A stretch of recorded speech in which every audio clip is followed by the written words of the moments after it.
When you get a diagnosis that says you will have no sight soon, or you have no sight now, or you're born without sight, you are somewhat removed from the center of what's happening in the community.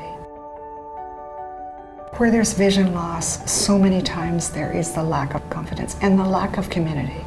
I grew up where girls weren't involved really in very many sports anyway, and then add vision loss to the mix. You know, I was always the person not chosen.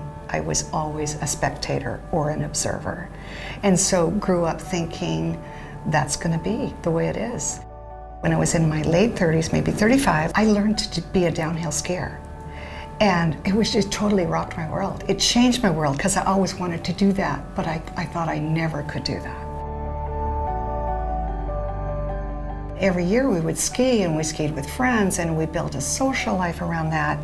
And so when the dragon boating became a possibility, I already knew that somebody who is blind could do something athletic and have a lot of fun doing that. As I got better and I wasn't observing, I wasn't just cheering someone else on, well then pretty soon I got on Team USA and I raced in Berlin at the World Games for dragon boaters.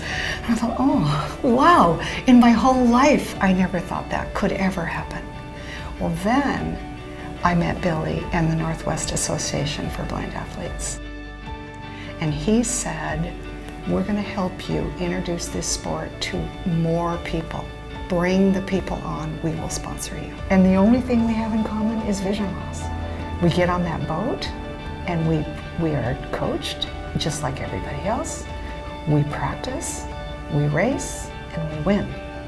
And that group then is united at the hip, because the blindness is one thing, but the other thing is that now we're athletes. And now we're not just observing, now we're winning.